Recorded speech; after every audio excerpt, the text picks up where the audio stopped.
Good afternoon, everyone. Thank you for joining us for today's Quad Cities COVID-19 press briefing. This is Brooke Barnes with the Scott County Health Department.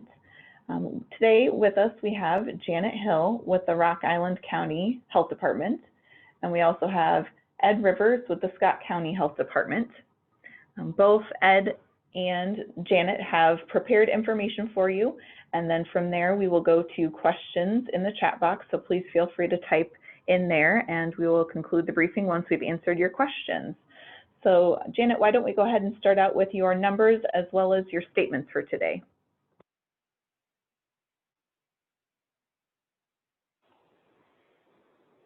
We are saddened to report that a woman in her 80s has died from COVID-19.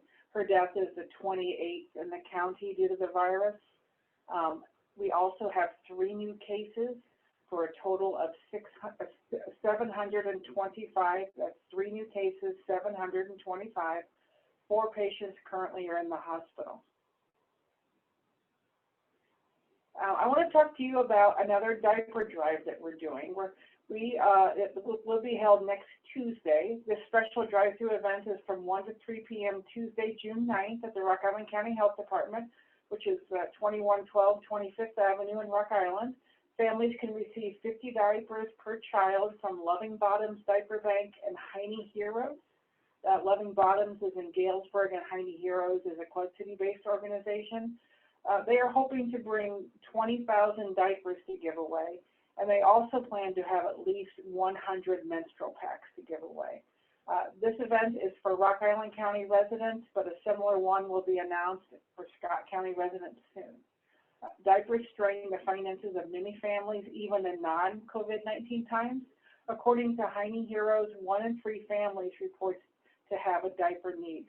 Disposable diapers can cost up to $80 a month per child, and no state or federal safety net program allows for benefits to be used for diapers.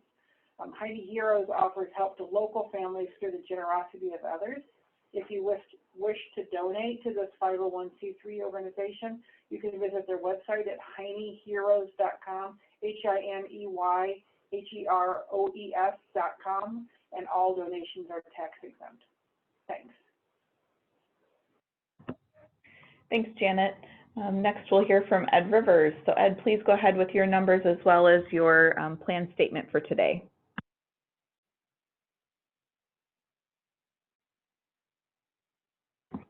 We're going to pause for 1 second. I think we're having a little technical difficulty with Ed. 1 second. Can't see or hear you. I got it now. Sorry, I was having technical difficulty there. The number of cases in Scott County today is 380. The number recovered is 321, and our deaths stand at 10. You may note these case totals reflect an increase in 15 cases since we spoke last on Tuesday. But this does not necessarily indicate that we're seeing a spike in cases, because the number of cases reported today are mostly from the Test Iowa program. The change in testing framework for that program, which now allows anyone who wants to be tested to participate, has resulted in an increase in the number of persons tested and a commensurate increase in positive results. Change in criteria has also resulted in the detection of asymptomatic cases. Of today's cases for which interviews have been conducted, all report having no symptoms. There's also been an increase in lag time from test to report as a result of the Test Iowa program and the increased availability of testing from private labs, both for PCR and serology. The increase today could be a result of labs catching up to load. What we do know is that COVID-19 continues to be in our community. It doesn't go away because the county began to reopen, and it won't go away because it's summer and we're hoping for a break from having to worry. So please, everybody remain vigilant. Our community has also experienced additional challenges over the last week. As public health professionals, we recognize the need for residents of our community to use their voices to stand against the long-standing injustices based on race. We know that health is just one of the many areas in which members of the African American community are at higher risk for disparate treatment and therefore worse health. Reasons behind these are related to the inequities which, in the environment which individuals in our community live, learn, work, play, worship, and age. We can't ignore these inequities, and we must make addressing these inequities part of our path forward. We're aware that a large rally is scheduled to take place today in Davenport. As with any large gathering that takes place in our community, we're concerned that large crowds could lead to transmission of the coronavirus. But we're grateful for the forethought of the organizers to encourage social distancing, the use of masks, and they're providing hand sanitizer to help minimize the risk of spreading the virus. We hope those participating in the upcoming rally will take this into consideration and protect their health and the health of others as they make their voices heard. Brooke?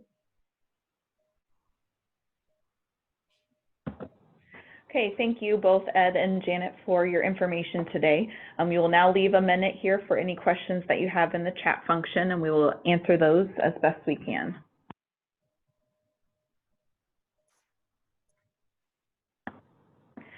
Ed, we have a question for you. Could you be more specific about the things that lead to racial disparities, such as the social determinants of health?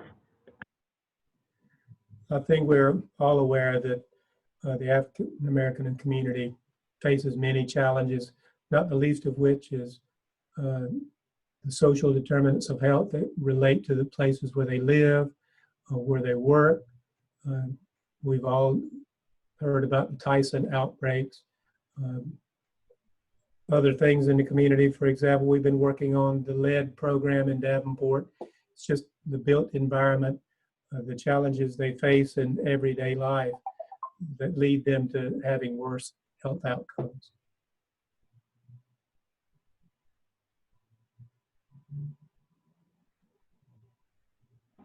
Could you expand on the lead paint poisoning, since you've been working with that project with the county? Yes, Davenport is an old community. It's a land grant community. The houses in central Davenport are by and large old. The average age is early 1900s, and lead paint was manufactured in this country until 1978, when it was banned by federal law. Many of the houses in central Davenport still have exposed lead paint in them, and by and large these houses are occupied by people of low socioeconomic means. African Americans are those who are most affected by the lead poisoning that we see as a result of the lead paint in these houses.